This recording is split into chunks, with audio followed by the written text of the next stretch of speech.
Many people come into my office and they have questions. Do their symptoms fall into a hyperthyroid state or a hypothyroid state? And this can get complicated. And what makes this even more complicated is they can actually have both. They can be in hyperthyroidism and hypothyroidism.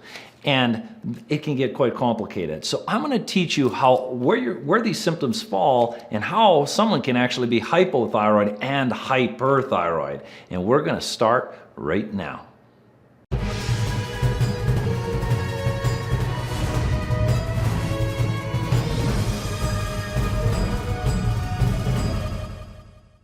Well, hello everybody, I'm Dr. Glenn Harrison and welcome to this segment of Why. This is where we take just a few minutes to answer some of the most common health-related questions that I see in my office every day.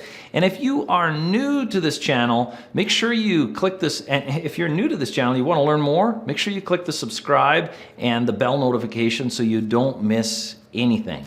So, symptoms of hyperthyroidism and hypothyroidism. Where do they fall? Well, to understand the symptoms, you really have to understand how the thyroid works and what its purpose is. Think of the thyroid as something that regulates metabolism in the body. It's much more complicated than that, but just for the purposes today. People can be in a hyperthyroid state, so high thyroid function, and that means that everything is moving fast. There's not too many cases of hyperthyroidism. The majority of cases are low thyroid function, hypothyroidism. About 90% of all thyroid cases are low thyroid.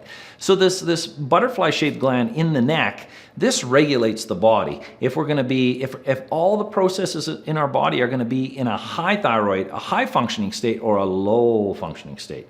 So symptoms are consistent with that. If you are dealing with, I'll list some hyperthyroid symptoms, where heart palpitations, fluttering of the heart, as symptoms of anxiety, being nervous, sweating, thick, coarse hair growth, inability to fall asleep, inability to stay asleep, not able to sleep much more than some people, 3, 4, 5 hours.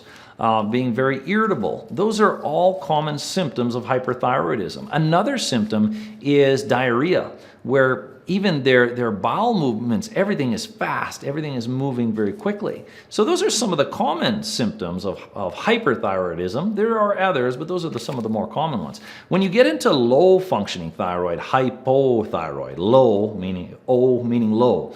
If you get into symptoms like that, everything is slowing down. That's why you'll see a lot of weight gain with low thyroid function.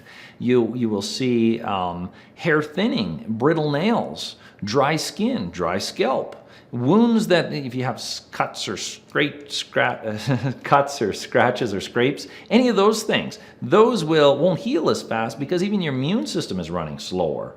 So those are some infertility, I should say, that's another common one. And then chronic joint pain. I will see that with low thyroid function. So when everything slows down, of course, including energy, that would be more hypothyroid symptoms. So hopefully that clarifies hyperthyroid symptoms versus hypothyroid symptoms. So just think, is your body moving really fast or is it slowing right down? So what makes things complicated is some people, and I just had a case like this the other week, I had a few over the last couple months, where they came in and their labs were in a high thyroid state or a low thyroid state. Every time they tested their labs, they were up and down, and no one seemed to know what it was. So one day they get a diagnosis of hyperthyroidism, the next day they get a diagnosis of hypothyroidism, and their symptoms were all over the map. So maybe that's one thing to be very clear about, is the only way you truly know if you have a thyroid disorder is testing. And I have a link on this video, and you'll see links in the down below this video where you can actually order the test directly right from us. We can order any tests for pretty well anybody in the United States, and there are ways to order even from outside the country. So testing is necessary to diagnose. Please don't just fall off symptoms. But what I was getting at is when people are in a high thyroid function and in a low thyroid function, and even their labs represent it, this is usually the cause, and this gets missed. So one problem with it, this is usually an autoimmune disorder, something called Hashimoto's. This is pretty common. It's where your immune system starts damaging your thyroid. And think of your thyroid, and usually Hashimoto's results in low thyroid, hypothyroid state, because the thyroid is being damaged. I have done videos on all of this stuff. You will see below there'll be videos on all of the thyroid. But what can happen? Think of your thyroid as a balloon full of thyroid hormone, the stuff that gives you energy, or a container of it. And when your immune system is damaging the outside of this container, it can spill hormone. Okay, so then thyroid hormone spills into the body, and this is like a form of fuel for the body or energy. And then people can go from a low thyroid state because their thyroid is being injured, spiking to a hyperthyroid state, and it doesn't last that long, and then it comes back down to a low thyroid state. Some people have symptoms of the spikes and the crashes. Some people, like the case that just came in a couple weeks ago, they didn't even have any symptoms. They just didn't understand what was going on. And the medical community was trying to follow it with medications, and it wasn't working. So that can be a cause of hyperthyroidism, and then people deal with hypothyroidism. And if people spike to a high thyroid function very quickly, that is actually something they like to call thyroid storm. So this is very dangerous. We never want to be in too high of a thyroid function, like hyperthyroidism or hypothyroidism. Both of those situations are bad for the body. So anyway, I hope this was helpful. If you haven't done so already, subscribe to the channel so you don't miss anything, and share it with friends, family, loved ones, or significant others. If they are dealing with this, they should know what's going on, and don't underestimate the thyroid. The thyroid is extremely powerful.